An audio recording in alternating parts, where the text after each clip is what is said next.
Hi, I'm Marty Nemko. This is the first time I am going to be not sharing my work with you, but that of Dr. Warren Farrell, who is pretty much agreed upon to be the world's most eminent expert on men's issues. And this is an article that he wrote that will appear tonight in Psychology Today, and I'd like to read it for you now. How many times have you heard that older people are more likely to die from coronavirus? Probably dozens of times. Haven't you far less often heard that men die twice as often of coronavirus? Sabra Klein, professor of Johns Hopkins School of Medicine, School of Public Health, concludes, quote, being male is as much a risk factor for the coronavirus as being old. Our gap in gender empathy is not confined to COVID-19. For example, the media has rarely reported that, according to the CDC, when a boy and girl are age 10, they have equal risk of suicide. But by their early 20s, the rate for males is 5 times higher. Why is there a gap in gender empathy?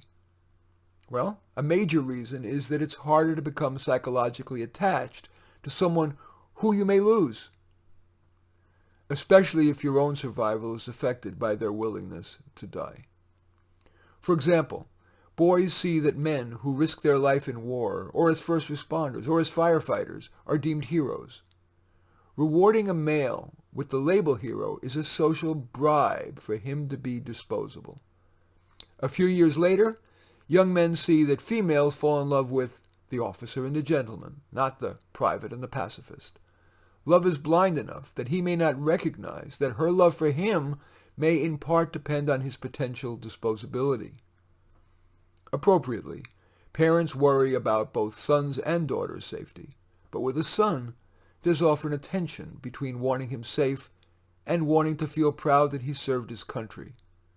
Those parents' desire for his safety is diluted by their pride at his risking his life.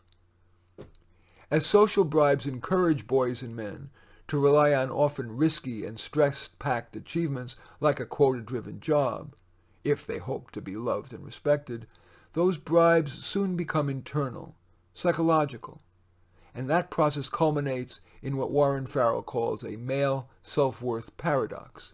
A boy learns to value himself by not valuing himself.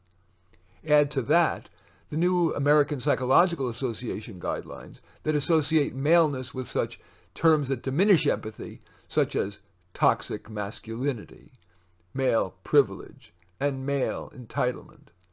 Liberals largely concur with that, while conservatives protest. They might say, we need more masculinity, not less.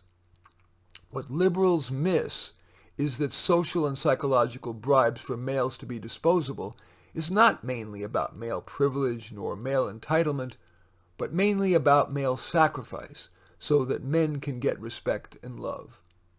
What conservatives miss is that risking one's life in hopes of respect and love requires a soldier to be a cog in the war machine, an employee to follow orders quietly and to suppress feelings.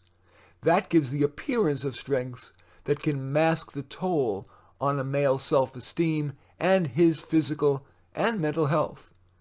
Conservatives tend to miss that toxicity, that to become heroic, we trade in ourselves as human beings to become human doings.